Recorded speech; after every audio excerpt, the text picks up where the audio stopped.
This story follows Eiji Hashimiya, a boy who once made a wish to a beautiful fairy named Daisy to destroy the world.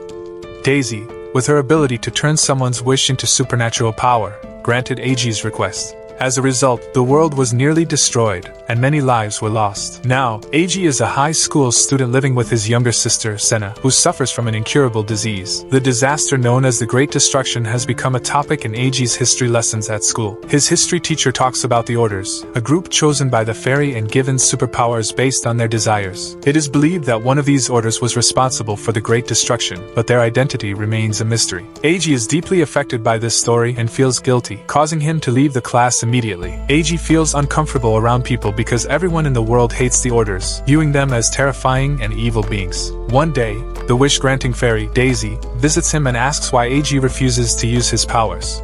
Eiji explains that he doesn't want to destroy the world again, and that's why he refuses to use them. However, Daisy argues that Eiji remembers the past incorrectly and that he never truly wished for the destruction of the world. With deep confusion, Eiji is left to reflect after the fairy disappears, prompting him to consider using his mysterious powers once again. Even so, Eiji still believes he is the cause of the Great Destruction, explaining that he only wanted the superpowers to be like his favorite cartoon character, Evil Ranger, who fights for justice and world domination. Eiji visits Senna in the hospital, and Senna seems very interested in Eiji's school life, even though she has never experienced school herself. Eiji can feel what Senna feels and promises that she will be able to attend school once she gets better. However, they both know that Eiji's promise might just be an empty hope. To shift the conversation away from the topic, Eiji turns on the news channel and sees a report about another order causing a commotion. While watching the news, Senna asks Eiji what power he would want if he were given the chance to become part of the order. Eiji reveals that his only wish is for his sister to recover and be healthy again. Meanwhile, Senna expresses a prayer for them and their deceased parents, hoping that they can be reunited and stay together forever. The next day at school, a new girl named Rin Kurenai joins Eiji's class as a transfer student. After school, Rin finds Eiji outside his apartment and promises that she didn't follow him there. She claims to have just moved to the floor above but says the entrance is broken, so she asks Eiji to help her call a locksmith and distract her. Eiji chooses to trust Rin because she looks cute, which turns out to be a big mistake. Unexpectedly, Rin pulls out a stun gun and shocks Eiji, making him pass out. When Eiji wakes up, he finds Rin standing beside him with a sword, revealing that she's an assassin sent by her boss. Her boss claims that Eiji is the order responsible for the Great Destruction. Rin threatens to torture Eiji to death and blames him for the death of her parents, who were burned alive in a fire during the Great Destruction. As Rin stabs Eiji, she accidentally triggers Eiji's superpowers, causing her sword to stab into her own stomach. Eiji, unable to believe he's killed someone again, panics and flees his home, cursing himself. Meanwhile, a special unit working with Rin also begins moving in to confront Eiji. When Eiji visits the hospital to see Senna, he finds the place empty, with no one around. However, Rin arrives with several soldiers and reveals that she has taken Senna hostage. To provoke Eiji, Rin stabs Senna from behind and tells him to come to the old building if he wants his sister to stay alive. Eiji completely loses control and takes down all the soldiers there. Once he finally calms down, Daisy appears and tells him that Rin is also part of the order, possessing near-immortal regenerative powers. Daisy explains that she only wants to see Eiji use his powers again, to make sure his abilities don't go out of control like they did 10 years ago. Daisy has limited his powers and encourages him to use them to save his sister. This triggers Eiji's memories, reminding him that his real goal wasn't to destroy the world, but to rule it and bring peace, just like his idol, Evil Ranger. Realizing that he never truly wanted the world's destruction, Eiji feels relieved and confidently heads to where Rin is. After defeating her subordinates, Eiji forces Rin to heal Senna. Eiji reveals that his superpower is the ability to bend anything to his will. Eiji activates his domain, which puts everyone and everything around him under his control. With his power, Eiji forces Rin to submit to his will and summons a monster that he commands, which also places Rin under his control, compelling her to obey. Eiji essentially binds Rin to stay within his dominion for the rest of her life, preventing her from ever harming Senna or him again. With Rin under his control, Eiji announces that he will create a world where Rin can live happily. Although Rin tries to resist, she finds herself unable to attack Eiji and is eventually forced to surrender. Eiji shows empathy toward Rin, saying that he will help her find peace, make friends, and even fall in love again. Rin fiercely rejects the idea, insisting that she will never fall in love again. The argument between them intensifies until Eiji accidentally activates his power, and declares that he will marry Rin. This causes Rin to start developing feelings for Eiji, though as she embraces him, she swears that she will kill him one day.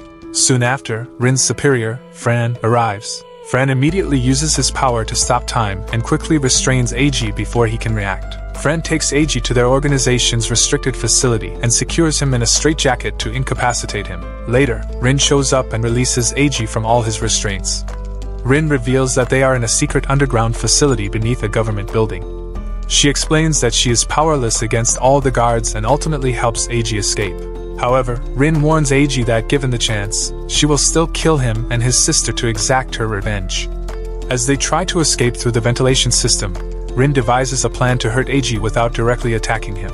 She decides to shoot the air ducts, hoping the bullets will ricochet and hit Eiji. Unfortunately, her plan backfires, and the bullet ends up hitting her instead. Although Rin survives thanks to her regenerative abilities, she still can't escape. Unwilling to give up, Rin comes up with a new plan to kill Eiji. She leads him down a dangerous path, a steep and slippery pipe that connects to another area, hoping Eiji would slip and fall to his death. However, it's Rin who ends up falling off the pipe. Eventually, Rin makes her way back up where Eiji, who has no idea how to get out of the facility, eagerly waits for her return. Though her initial plan fails, Rin quickly devises another assassination attempt.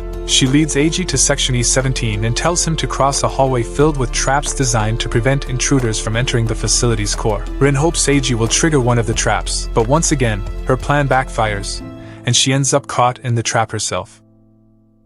After the incident, they finally reach the upper level of the underground facility, where they are faced with two paths, one leading to the exit and the other to the government office center. Eiji knows he can't leave without dealing with the situation. Eiji chooses to head toward the office, aware that Fran is holding Senna hostage. Rin tries to stop him, urging him to forget about his sister, but Eiji remains firm in his decision, even though they aren't related by blood. Eiji explains that his father married a woman who had a daughter in a wheelchair. Although Eiji was initially uninterested in his stepmother and stepsister, Senna, her strong spirit eventually led him to accept Senna as his sister. However, Eiji's desire to rule the world destroyed everything and shattered their peace. Senna still doesn't know that her brother is involved with the evil order, and Eiji blames Rin and her comrades for not letting him die peacefully.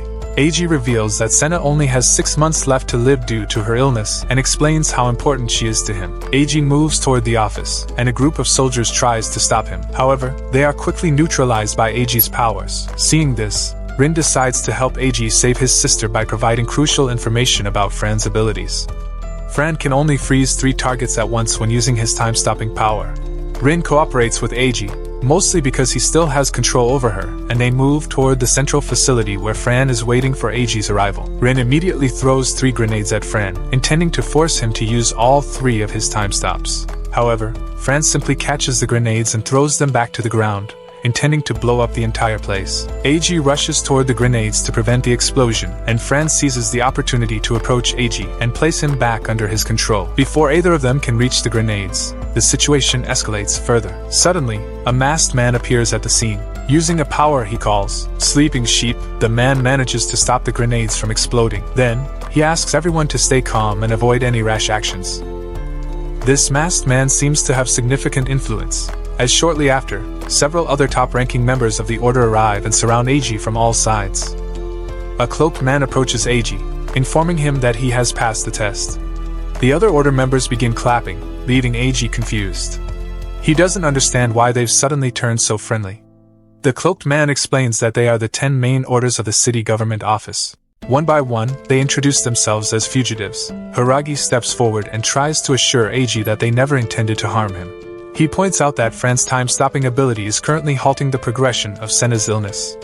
Hiragi then explains that they sent Rin to keep an eye on Eiji, but Rin disobeyed their orders and attacked him out of personal revenge. As a result, Rin will now be captured and punished. Hiragi explained the secret operations of their order. After the Great Collapse, Japan failed as a nation. The United Nations then took over and established a temporary government run by orders. As a result, the order that rose from the destruction has now become the new world leaders. They hold no ill will toward Eiji and are instead seeking his help to dominate the world. Hiragi revealed that their sector had declared itself an independent nation. Eiji realized that to survive, he must become the king and puppet of the order in their mission to conquer the world. To ensure no one betrays him, Eiji placed them under his control and agreed to wage war against the world.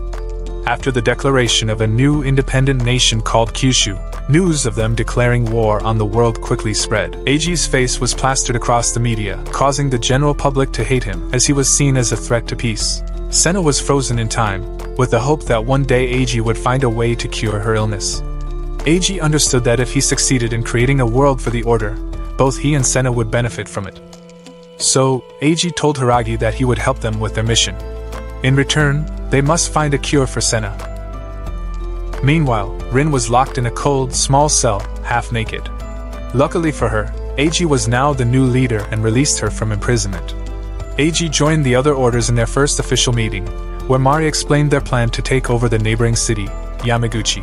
The leader of Yamaguchi's temporary government was also an order with the power to petrify. Eiji wasn't really interested in the war. His only concern was finding someone with the power to heal Senna's illness. However, Eiji was sent to the front lines to face the petrification user and conquer Yamaguchi. Eiji told the others that they should fight for him on the front lines, reminding them that usually, a king is not sent to the front.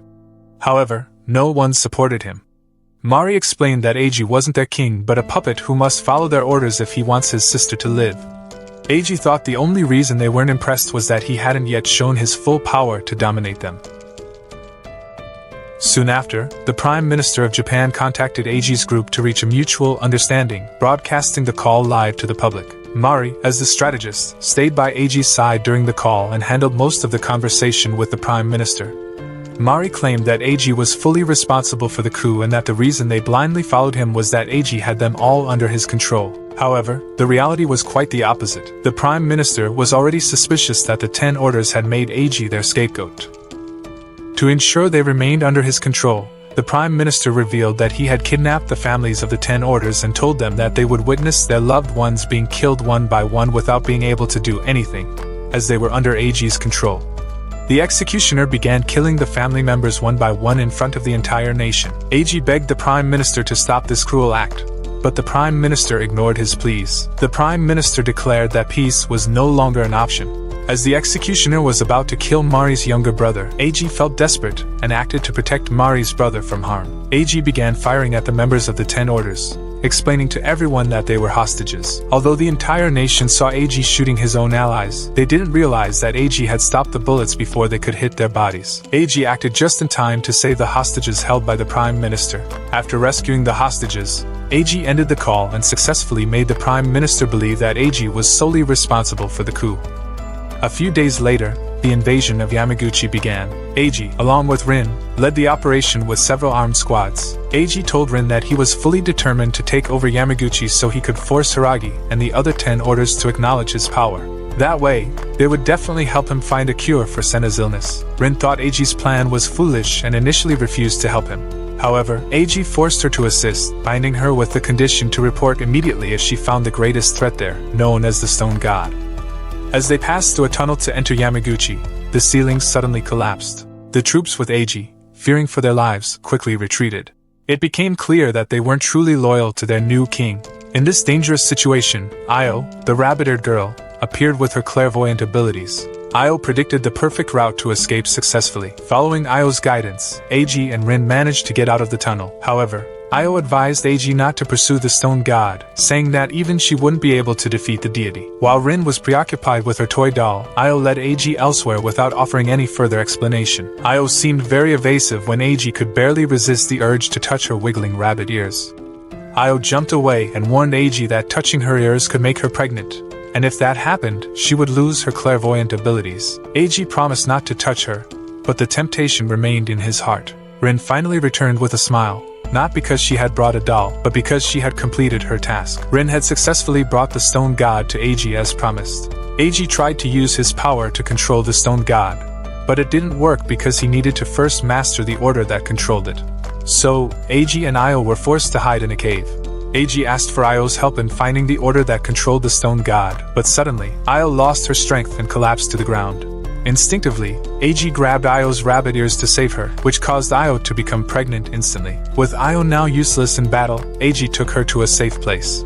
Meanwhile, Rin tried to save a little girl when she encountered Kajikyo, the ruler of Yamaguchi and the controller of the stone god. Ayo claimed that not only was she pregnant, but she was also about to give birth soon. Eiji attempted to contact headquarters for help, but his communication device wasn't working. Kajikyo, with her sharp intelligence, had already suspected that Eiji possessed the power to control anything in his domain. And now, after seeing that Rin couldn't escape the area, Kajikyo was certain of it. Knowing that Rin also wanted to kill Eiji, Kajikyo informed her that the UN was planning to drop a nuclear missile on Yamaguchi to stop Eiji. Kajikyo proposed they work together to kill Eiji before the UN took action. Eiji learned about the threat of a nuclear missile strike from Ayo, but right now, Eiji was dealing with a much more urgent problem, his baby. Eiji took Ayo to the local hospital, where a nurse with a wide smile congratulated Eiji on soon becoming a father. Eiji suddenly realized, even though he hadn't done anything with Ayo, the baby in her womb was still his. Ayo asked Eiji to leave her at the hospital and focus on the escalating nuclear situation. However, Eiji refused, unable to simply leave the mother of his child. Meanwhile, Rin decided not to cooperate with Kajikyo. Rin gave two reasons. First, Rin didn't care if Yamaguchi City was destroyed by a nuclear bomb, and second, Rin wanted to take revenge on Eiji personally without external help. Eiji, now at the top of a network tower, managed to contact Rin and learned that Rin had met with Kajikyo. Eiji ordered Rin to kill Kajikyo. Rin attacked Kajikyo, forgetting that Kajikyo had the ability to petrify his target, and eventually, Kajikyo turned into stone. Kajikyo then used the antenna signal from his device to report Eiji's location to the UN. Not long after, the UN launched a nuclear missile from their hidden submarine, heading toward Eiji's location at high speed. As the missile approached, Mari asked Hiragi about the next steps to take. Hiragi, seemingly unconcerned whether Eiji survived or not, told Mari to order their troops to retreat from Yamaguchi. Meanwhile, Kajikyo arrived at the hospital with the stone god and attacked Eiji and Ayo. Eiji quickly protected himself and Ayo by creating an air barrier around them. The citizens of Yamaguchi were confused to see their leader, Kajikyo, suddenly attacking them and demanded an explanation. Kajikyo revealed to everyone that Eiji was his target, and that Eiji was responsible for the great destruction that had occurred. The citizens, having lost their loved ones in the disaster, began to turn against Eiji and started throwing stones at him. Even the nurse who had previously congratulated Eiji joined in expressing her anger, revealing that she had lost her only child because of Eiji. Eiji's feelings sank deeper as he realized that he would never be loved due to his past sins. Meanwhile, the 10th Order, Ayahito's Sundan, appeared where Rin was. It turned out that Ayahito was a UN spy who had provided Kajikyo with hidden intel about the 10 Orders. Kajikyo descended, thinking Eiji had been eliminated, but was shocked when Eiji appeared unharmed. Eiji bound them with his Dominator power to ensure their cooperation so that Eiji wouldn't die. With 3 minutes left before the missile's impact, Eiji commanded the stone god to lift him up. As the missile approached, Eiji used his gravity powers to slow the missile's speed and catch it before it hit the ground. Benkei, along with another member of the 10th Order, Lauren Wright, jumped out of the speeding aircraft at that moment. Benkei then used his Aramitama power to attack the missile. As soon as Benkei did so, the missile was destroyed into nothingness, proving that Benkei was the strongest of them all. It turned out the reason they came to save Eiji was because their captain, Hiragi, still considered Eiji a useful tool. Eiji, learning from Kajikyo that a second missile had been launched, immediately ordered the citizens to evacuate. Eiji didn't want anyone else to die because of him. However, Kajikyo deemed his words hypocritical, consumed with rage and pain, and commanded the stone god to crush Eiji. Benkei and Lauren stepped in to help Eiji. They expressed their gratitude, thanking Eiji for saving their family members by becoming the villain in public. Their words of support gave Eiji new determination to stop the second missile. Eiji saved people from falling stones and prevented the missile from crashing into the city. Realizing that Eiji wasn't a villain, Kajikyo also joined in. Using the stone god, Kajikyo helped Eiji stop the missile. Ayahito teleported there with Rin, and with her regenerative powers, Rin restored the stone god to its original state. Working together, Benkei once again destroyed the missile, saving the city from destruction. Meanwhile, Hiragi called the local unletters to strike a deal. Hiragi offered to reveal the real truth if they stopped attacking Yamaguchi. Ayahito reappeared before Hiragi, revealing that Ayahito was a double agent tasked with diverting the UN's attention away from Eiji, who was merely a decoy. It turned out that Hiragi's main goal all along was to protect a girl named Hikari, who had the power to neutralize nuclear weapons, Meanwhile, Daisy discussed recent events with a mysterious man, both hoping that the world would soon find peace, like a beautiful flower garden. The 10 orders were now relaxing at a hot spring in the Yamaguchi district, enjoying their time after completing their mission. Thanks to Eiji, they now controlled 2 cities. Io was no longer pregnant, and her cute baby had disappeared. Lauren approached Eiji and told him that his younger sister, Senna, had woken up from her slumber. Upon hearing this, Eiji immediately took Rin and Lauren to fly back to their hometown in Kyushu. When Eiji arrived at the apartment where Senna was being held, he found Senna with Hiragi and Mihara. Hiragi explained that Eiji's request to the government had been granted, and Senna would now receive treatment. Eiji didn't fully understand what Hiragi was saying.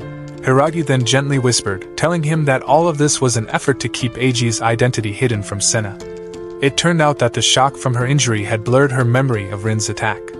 In short, Senna didn't remember anything about the recent events. That was why Hiragi had acted harshly. Senna was now being treated by the best doctors in the country to cure her illness. At first, Eiji felt relieved, but his happiness was shattered when Hiragi revealed that Senna only had 5 months left to live due to her incurable blood cancer. Eiji tried to comfort Senna, but Senna had lost hope and was angry at Eiji for hiding the truth. In her tears, Senna begged for them to go to school together again. Hiragi then interrupted, telling them that there was still a small glimmer of hope. There was an order named Kaminasubai in Izumo City who had the power to cure incurable diseases. Hiragi suggested that Eiji take Senna to Izumo City as it might be her last chance. Meanwhile, Mihara revealed the real report about Senna to Hiragi. This shocked Hiragi because Senna's abilities were at an E level. Mihara explained what this meant, but Hiragi also reminded them that the second great destruction was about to occur. That night, Eiji received news from one of the soldiers that Senna had left with Hiragi and Mari. Eiji hurried after them and found Senna unconscious at their location. Hiragi explained that he was merely conducting an experiment to see if Senna could become part of their order. Eiji, already furious, immediately used his powers to rescue Senna. However, before they could escape, Hiragi used his own powers to pull Senna back to him. Hiragi told Eiji that if he wanted Senna to be safe, he would have to conquer Japan first. So, Eiji continued his journey to Hiroshima, accompanied by Rin, with the goal of making that region his next domain. With Lauren's help, Eiji managed to take control of the entire city and claimed it as his territory. Lauren informed Eiji that Hiroshima was controlled by the Japanese mafia, the Yakuza. So, Eiji used his powers to subdue the mafia and finally made Hiroshima his domain. In his new territory, Eiji and Rin went on an unofficial date, enjoying the local cuisine together. Rin even bought them ice cream later that evening. However, as they were relaxing, a mysterious man with powers similar to Eiji's approached and asked about the conditions Eiji had set. Meanwhile, the Yakuza began chasing Eiji, making him wonder why his domain didn't seem to function as usual. Amidst the chaos, the mysterious man Hattori Hanzo appeared, revealing that he was a representative of the non-public security division. With his ability to dominate others through physical contact, Hanzo had controlled the Yakuza and Rin to pursue Eiji. As Rin attacked Eiji tried to regain control over her, but his efforts failed because Rin was wearing headphones and couldn't hear his commands. Amidst the chaos,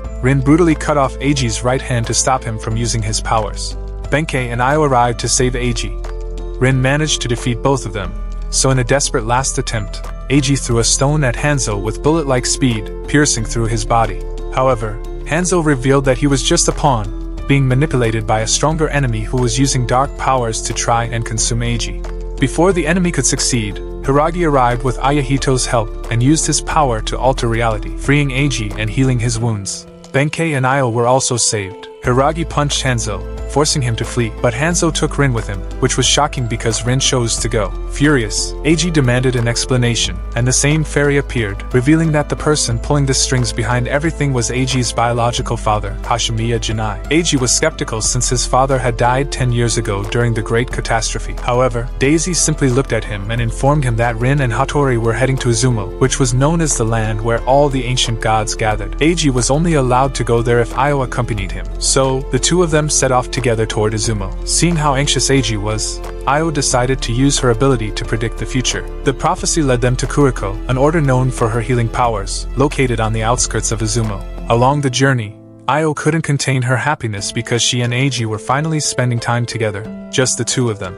Ever since her pregnancy, Io had seen how determined Eiji was in facing every challenge and responsibility that came his way. Io intended to hold Eiji's hand as a gesture of affection, but suddenly Eiji expressed his regret about having her accompany him. If Rin were here, Io wouldn't have to trouble herself to come along. Io started to realize that Eiji was still thinking about Rin. She tried to express her feelings, but Eiji apologized first for getting her pregnant. He promised not to touch her ears again, which only made Io feel even more sad. After they reached their destination, they followed footprints that led them to a tunnel.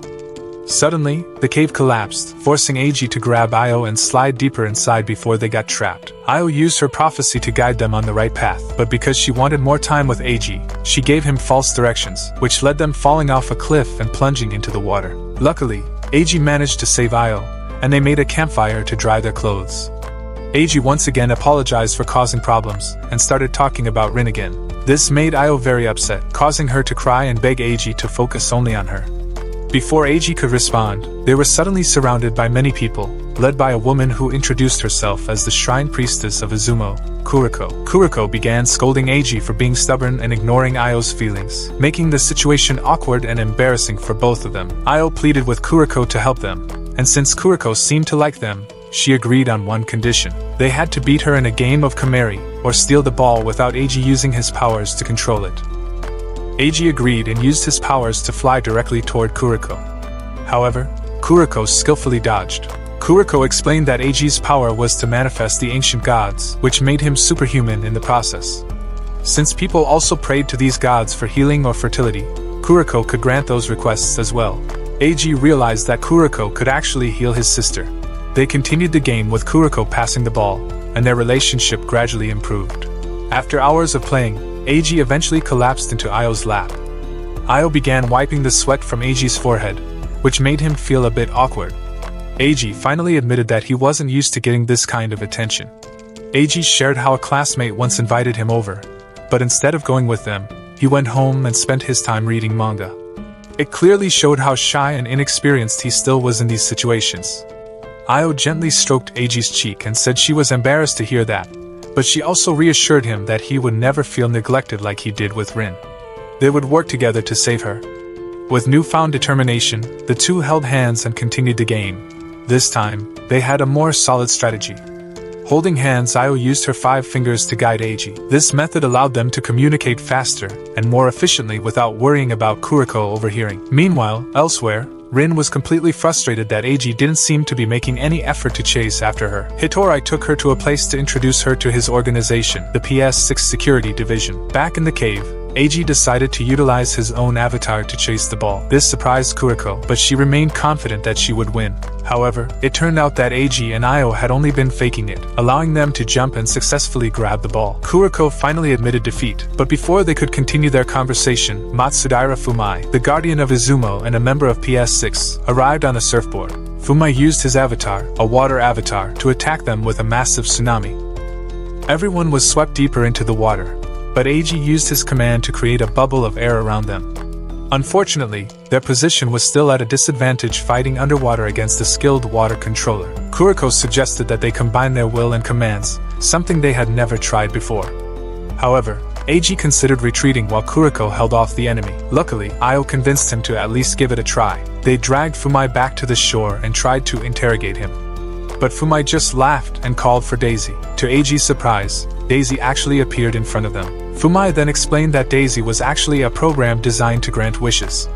Fumai then ordered Daisy to connect them to the others, and immediately, holograms of other PS6 members, including Rin, appeared. Hitorai then commanded one of the PS6 members to attack using a dimensional sword, which cut Fumai and Kamimasubai into 2 parts. Back at their base, Hiragi was stroking his cactus while looking at a picture of a man when the news of Kuriko's death arrived. A few hours later, Hiragi congratulated Eiji on successfully taking over Izumo while ensuring the casualty count remained low. Eiji asked Hiragi to revive Kuriko using his command, but Hiragi explained that too much time had passed. Hiragi then ordered Eiji to return to base. Eiji argued that he still needed to conquer Japan and find a cure for Senna's illness, but Ayahito told him to just follow Hiragi's orders. If they weren't careful, Janai might start another great catastrophe. This only left Eiji more confused, and he demanded further explanation or he would leave on his own. With that, Hiragi began explaining how 11 years ago, he had been a researcher in Janai's institute for the government. Even then, Janai never stopped praising Hiragi for his diligence in caring for his cactus. The other researchers felt jealous of Hiragi's closeness to their boss, so they broke the cactus pot. Janai came to Hiragi's rescue and gave him a cup of coffee in return. After that, they started discussing Hiragi's research on a new technology called the Vikin coil. By utilizing this coil, Janai could turn people's wishes into energy. They even managed to help a woman who couldn't write anymore to write again. Janai's praise made Hiragi's heart soar, and he dedicated his life to Janai. However, out of nowhere, Janai used that technology to create a program that could grant people's wishes. He named it Daisy, the Desire Accessible Information System. Daisy was then released into the world and began fulfilling various requests.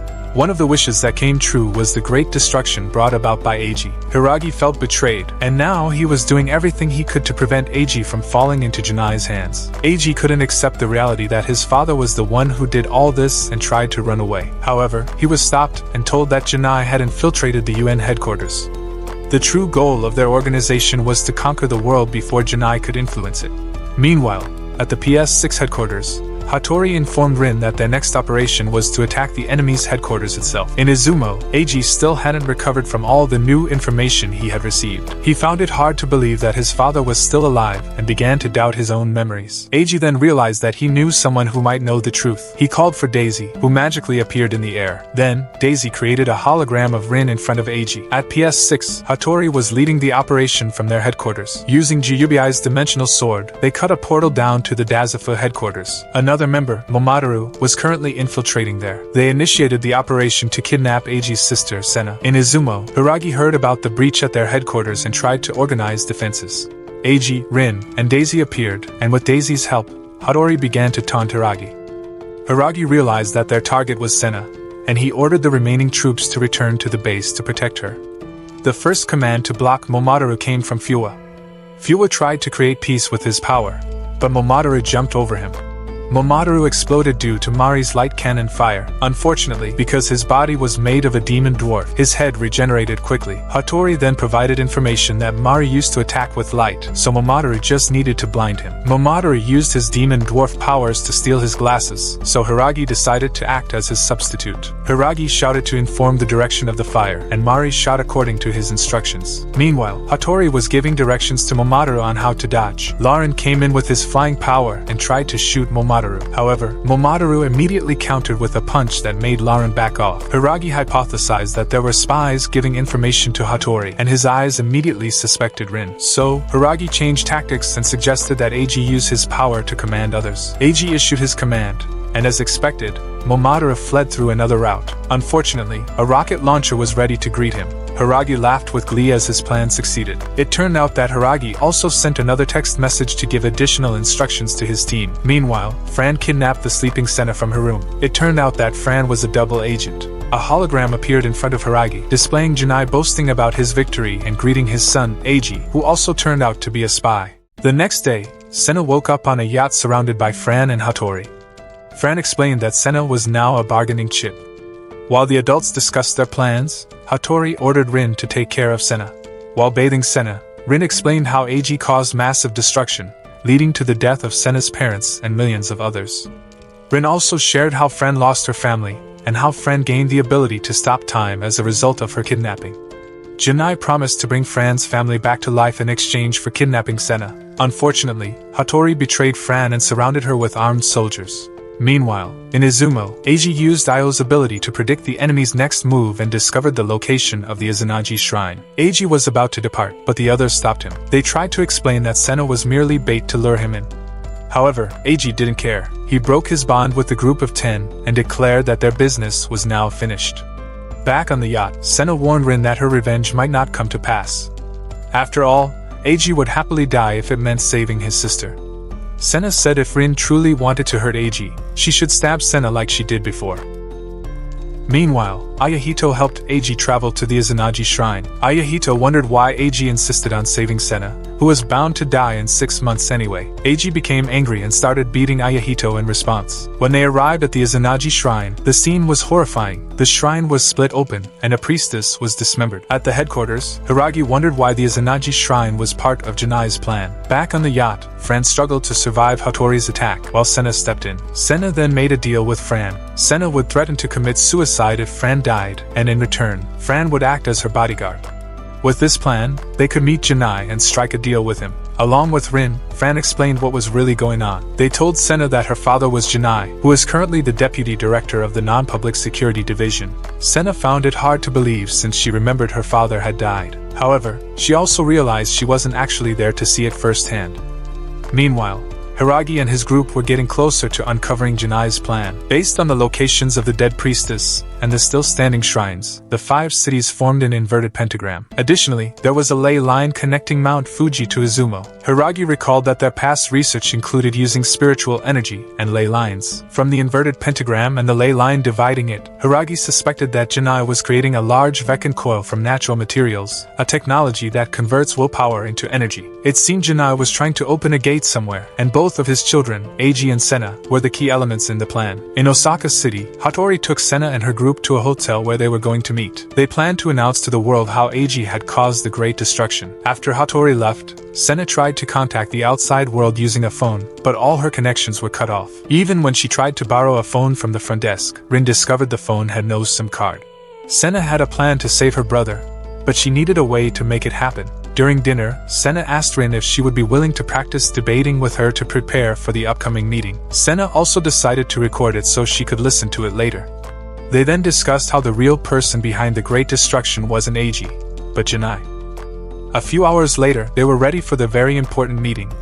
Senna already knew that if she met with Hattori directly, Hattori might twist the facts and make Eiji look like the villain. So, to prevent that, Senna secretly contacted the press across the country and invited them to attend the meeting. Hattori was shocked and asked how Senna managed to do that, especially since he was certain all outside connections at the hotel had been cut off. Rin then explained that Senna had simply sent a physical recording of their conversation to the press using an old-fashioned bicycle courier. Quite old school but effective. Meanwhile, Janai arrived with a wide grin and immediately greeted his daughter. Upon seeing Janai, Senna quickly realized that he wasn't the father she remembered. Even so, Janai hugged her like his own child and whispered something in her ear. Senna was startled, but Janai merely apologized for being an absent father for the last 10 years, saying she must have gotten lost while buying milk. Senna called out Janai, feeling that he was just pretending to be her father. She then decided to reveal the truth about Janai's research facility to the press, planning to shift the world's anger from Eiji to Janai. In their vehicle, Hiragi and his team were watching the live broadcast of the meeting between Senna and Janai. Hiragi knew that after seeing the broadcast, Eiji would likely try to break into the meeting. He ordered Benkei to guard the last female priestess, and sent the stone god Yamaguchi to protect the priestess from Mount Ibuki. Meanwhile, Hiragi and Io headed towards Osaka. The live broadcast was watched by every citizen of Japan, and they began to grow angry at Janai. Janai admitted that they had indeed placed the order, but he insisted that Eiji was the only one responsible for the deaths of millions. Senna, who was extremely confused by all of this, agreed with Janai. Senna also agreed that Eiji had declared independence and was now waging war against the world. Senna was completely confused, but the words coming out of her mouth instead stated that Eiji was planning to kill again, and that Janai was only trying to stop him. Unbeknownst to her, Janai was actually controlling her mind through his whispers. The entire meeting and discussion had been meticulously planned by Janai. Meanwhile, the citizens watching the live broadcast began to protest and demanded Eiji's death. Hiragi quickly realized that Janai was planning to use the public's anger to activate the ley lines. Eiji finally landed in Osaka and immediately captured Momotaru. While Janai was still using hypnosis to kidnap Senna, Eiji encountered the guardian Jubeiubai. Before Jubeiubai could attack, Ayahito opened a portal to let them escape. Eiji had actually planned to lure Jubeiubai away from the building so they wouldn't have to fight the powerful guardian. As Janai was about to leave with Senna, he was blocked by Fran and Rin. Hattori tried to assist with his skills, but Rin quickly threatened to kill him. Janai didn't panic. Instead, he summoned his own avatar to help. As Eiji ascended in the elevator, the doors opened, and he saw Senna being embraced by Janai. Rage instantly flared up inside him, and both Eiji and Senna reached out toward each other. However, in the blink of an eye, Eiji's arms and legs were severed, and the entire building was split in two by the dimensional sword of Jubeiubai, who stood outside. The building shook violently, and Senna screamed upon seeing Eiji's injuries. Janai casually greeted him and invited Senna to join their side. Janai then began recounting how, 10 years ago, he had used Senna to open the gate but failed. Now, Janai planned to use all of Senna's life force to open it once more. No. Father of the Year awards coming his way anytime soon. Of course, Eiji was still a crucial part of his plan. Senna pleaded with her brother to step back and live his own life, as she had already given up on hers. This broke Eiji's heart. making him start to doubt everything. But Eiji quickly remembered that he didn't need a reason to save Senna and rose again with determination. Jubeiyubai noticed Eiji's resolve and asked Janai for permission to fight him. Jubeiyubai was impressed by how Eiji, despite losing his limbs, still used sheer willpower to move and fight. Janai granted his approval, and Jubeiyubai immediately launched an attack. Meanwhile, Eiji used his power to command Momotaro to create giants. Jubeiyubai wondered if Eiji was planning to use the giants as meat shields. However, his hopes were dashed when Eiji instead led the attack with full vigor. The surprise caused Jubeiyubai to lose a few seconds, giving Eiji the chance to get closer. At close range, Jubeiubai's dimensional sword was ineffective, and Eiji delivered a punch to his face. Jubeiubai stood up again, but before the fight could continue further, Janai announced that the battle would end in a draw. Janai acknowledged Eiji's determination and told him that if he truly wanted to make Senna happy, he should follow him. A few seconds later, the entire building collapsed. Eiji woke up to find himself fully healed but handcuffed. Io appeared and explained that Hiragi had healed him. They were now hiding in a safe house while the other members of the 10 group launched an invasion on Janai's headquarters. Eiji wanted to join them, but Hiragi had ordered Io to stop him. Io eventually pushed Eiji back into bed. News spread everywhere about a building in Osaka that had just collapsed after being split in two, resulting in hundreds of deaths. And who was to blame? CCTV cameras had captured Hashimiya Eiji running toward the building before the incident. The Prime Minister immediately announced that Eiji was a terrorist responsible for the collapse. Meanwhile, Eiji was still handcuffed to the bed while Io attempted to turn him from a loser virgin into a Chad. In another location, Hiragi led the 10-person group in a siege on Janai's headquarters. Benkei reported that he had successfully secured one of the female priests, meaning they had managed to stop the creation of the inverted pentagram. Kajikyo also called to inform them that the priestess at her location was safe too. Across the city, the media relentlessly attacked Eiji, further fueling the public's hatred toward him. Their emotions were being channeled toward the gate, while Eiji was busy trying to stop Io from opening her own heavenly gate. Eiji explained that he used to think of Senna as just a stepsister. But the more time they spent together, the more they became a family, and now they were the only family left for each other. Hearing this, Io released Eiji from his handcuffs and asked why Eiji didn't consider Janai as his family. Eiji tried to explain that Janai was fake, but Io showed him a family photo found in Janai's lab, clearly proving that Janai was truly their father. Io knew about this because she had been one of Janai's experiments in the past. Suddenly, Io noticed an avatar attached to Eiji's head. Daisy appeared and started repeating everything she had said before, that Eiji had misremembered his past. Meanwhile, on the battlefield, the 10-person group called in tanks, soldiers, and planes to attack the base. Hitorai panicked at the chaos, but Janai remained as calm as a cucumber. On the other side, Mary was attempting to infiltrate the base by using her light powers. Unfortunately, she faced a member of PS6 who had the ability to manipulate his 5 senses, making Mary's efforts futile. Inside the base, Rin was handcuffed to the wall with Senna in front of her. Rin kept struggling to break free from the chains while Senna asked if Rin could really kill Eiji. Both of them had symbols in their eyes, indicating that they were under Janai's hypnosis. Janai then came and pushed Senna away. Before leaving, Senna told Rin that she couldn't kill Eiji because he was the only person she had left. Janai took Senna to a large golden gate. The gate looked very familiar to Senna, but she couldn't remember why. Janai began a long speech, like a Disney villain monologuing.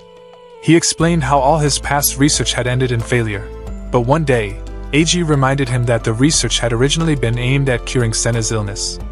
From that moment on, Janai focused solely on his research, abandoning everything else. One day, a voice in his head helped him develop the theory of the gate. While in this world, our physical bodies dominate our minds, there is another world where the mind triumphs over the physical realm. Meanwhile, inside the prison cell, Rin tore her wrists to free herself from the chains. Fortunately, she could heal them in an instant. At the gate, Senna staggered, distressed because she realized she was the cause of the great destruction. Janai then revealed that Senna was the first person to gain power. Unfortunately, this caused the gate to break, so Senna was the only one who could reach it and communicate with the woman on the other side. Outside, Kajikyo was driving with the priestess when a bright light suddenly blocked her path. Above Senna's head, a small avatar appeared, suppressing her memory. Janai glared at the avatar in disgust and used his command to force Senna to remember. Moments later, Senna slowly began recalling everything. Janai smiled in triumph, but Rin appeared with a katana in hand. Before Rin could strike him, Janai's avatar knocked her into the abyss. Meanwhile, Benkei struggled to crawl away from the horrific chaos. At the same time, Jiyubi's dimensional sword was wreaking havoc, Both the motorcycle Kajikyo was riding and the priestess Kajikyo was protecting were affected. The inverted pentagram was now complete, and the other members of the 10-person group were trapped due to a PS6 member's ability to manipulate their senses. They couldn't even rescue Mary. As Mary was about to be killed, Eiji suddenly fell from the sky. He used his command to manipulate gravity, leaping all the way from Osaka, crashing through the roof, and landing directly on top of the PS6 member. Thanks to his heroic act, Mary was saved from death. Eiji found Senna inside a coffin near the gate. Janai greeted him calmly, explaining that Senna had already agreed to cooperate. Janai also told Eiji that all he wanted was to open the gate so everyone's wishes could come true. Meanwhile, Daisy was merely acting as a link between the two worlds. Eiji tried to point out that opening the gate was a ridiculous idea because there might be conflicting wishes. However, Daisy explained that this would simply create two separate universes. Janai even allowed Eiji to see the universe where his wish came true, where he lived a happy life with Senna. Daisy explained that each wish would just create another universe for the person who wished for it, and these infinite universes were part of the mental realm. Janai tried to convince Eiji that this would become a utopia for everyone, but Eiji still disagreed. Eiji argued that wishes only bring happiness because they are difficult to achieve. If people could just wish for something and have it instantly granted, true happiness would never exist. Even if Eiji wished for Senna to be healed, the Senna here wouldn't be real. Janai pleaded with Eiji to reconsider, as his dominion power was the key to the gate. But Eiji remained steadfast. To him, he was the villain in this world, and the only thing he cared about was Senna. Eiji woke Senna and tried to leave. However, Senna stabbed Eiji, revealing that it wasn't Eiji who caused the great destruction. It was Senna who was behind everything. Senna began hallucinating about various memories from her past. But soon, all of her memories faded into gray, and she realized they were all just illusions. The only real memory she had was of her brother, who shyly gave her a beaded necklace on her birthday. Tears started flowing down her cheeks as she remembered all they had been through together. With a heavy heart, Senna told her brother that she loved him, then stabbed him in the chest. Meanwhile, Daisy informed Eiji that all of Senna's memories were false. The small avatar attached to Eiji's head kept suppressing his memories. Out there, many insisted that Senna was the cause of the great destruction. But Eiji wholeheartedly believed that Senna was innocent. His father, Janai, used his command to unlock Eiji's memories and help him recall Senna's true wish. His mind drifted back 10 years. At that time, they were still children. Senna had wished for a world where their entire family could be together forever. Her innocent wish opened the gate but unleashed a great power that young Senna couldn't control. As a result, the world fell apart, and Senna blamed herself.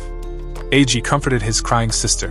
When Daisy asked what Eiji wanted to do next, he responded that he wished to bear all of Senna's sins. Eiji then sealed their memories, and during the process, also took Senna's dominion power. Back in the present, the avatar attached to Eiji's head shattered as he began to remember the truth. Senna also finally admitted that she was the true cause of the world's destruction because she didn't want her parents to divorce. So, she felt she had to take responsibility and help Janai fulfill everyone's wishes. Senna thanked Eiji for their beautiful memories, but she believed this was her way to atone for her sins. Eiji tried to stop her, but he ended up grabbing the necklace he had given her years ago. Eiji attempted to use his command to prevent Senna from making this sacrifice, but she cut his hand instead. Eiji fell into the water below, feeling excruciating pain. Moments later, Eiji woke up to find himself healed by Rin. Rin had heard everything and tried to convince Eiji to keep fighting to save Senna. Eiji was on the verge of giving up, and Rin cried in front of him, apologizing for previously trying to kill him to take revenge for her parents, even though Eiji wasn't the cause of the great destruction. To atone for her sins, Rin picked up a stone and struck it against her eye, where Janai's mind control seal was kept. Rin then punched Eiji and urged him to stay focused. Eiji complained that it was Senna who forced him, but Rin explained that Senna was just like him 10 years ago, trying to bear all the burdens alone. If Eiji truly loved Senna, then he had to fight for her. Eiji's vision cleared up again, and he asked Rin if she could dominate him once more. They kissed, and their wishes united, wanting to make Senna happy. Meanwhile, the gates slowly began to open with a blinding light that washed out all colors on the screen. Hiragi and the others from Order finally arrived at the scene and confronted Janai. Nihara stepped forward, stating that they would handle this situation with their self-destruct command. Nihara intended to destroy the gate, but suddenly they froze. Mary tried to fire her light cannon, but she froze too. Fran stepped to Janai's side and used her time-stopping ability. Hiragi fired his weapon, but the bullet also came to a halt. Fran had used her time-stopping power 3 times. Jubeiubai appeared, but before he could attack, Eiji and Rin emerged from the flames. With their combined command, they struck Jubayubai, regenerating as they slashed and punched him into the ground. Eiji then faced Janai, while Rin confronted Fran, who remained loyal to Janai because she desperately wanted to bring back her family. Meanwhile, Janai tried to convince Eiji that Senna, whom he loved so much, chose to sacrifice herself. But Eiji couldn't accept that reasoning so easily. He argued that Senna only felt worthless and was doing all this out of despair. Senna cried for them and believed that they should save her, not a different version of herself in a fantasy land. Eiji briefly experienced confusion as he had to face the reality that he had failed. However, his determination ultimately overcame Janai, and his fist landed hard on Janai's face. Meanwhile, Hiragi and Ayahito fired their bullets at Fran. Since Fran had used her time-stopping ability 3 times, she had to choose which one to release if she wanted to save herself. In a surprising decision, Fran chose to sacrifice herself to free others. The bullets that had previously stopped were now moving again, ready to strike Senna. Janai blocked the bullet with his body and fell down. Eiji approached Senna, but she said it was too late. The woman from beyond the gate had arrived. Long, thick fingers stretched out from the gate. This was the woman behind the gate, and the source of all commands. Everyone tried to stop the fingers with their powers, but they all failed. It was as if God himself was in control. The fingers touched the ground, and pulsing colors spread across the earth. Soon, it seemed like everyone's wishes were about to come true. Benkei fell from the sky and tried to use his destruction command on the fingers, but they used a reversal card to destroy Benkei's command. Kajikyo also arrived and used Rock God to swat away the fingers. To everyone's surprise, Kajikyo's attempt actually succeeded. Hiragi suspected that the Rock God was formed from human resentment, but unfortunately, the fingers were still too strong. Eiji, feeling there was something he could do, called Daisy and asked her to unleash her full power, from just 1/10,000th of it before to her original form. Daisy warned him that this could cause major problems, even destruction, but Eiji was confident he could control it. With that confidence, Eiji raised his hand and commanded the world to be dominated, asking it to become a world where Senna could be happy. Colors spread everywhere as Eiji's hand reached out, pushing him back toward the gate. Slowly, the light shining from Eiji's hand began to fade. A few months later, life began to return to normal. Janai's agency took responsibility for all the chaos that had occurred, and Eiji became one of the victims of it all. The closing of the gate also cut off their access to the mental world, erasing all existing commands and powers. Eiji, Rin, and Io were waiting for Senna's arrival. They asked Eiji about the gift he had prepared for Senna's 14th birthday. Unfortunately, Eiji actually forgot. He laughed nervously, and when Senna finally arrived, Eiji found something in his pocket. It turned out to be Senna's necklace, the gift Eiji had given her years ago.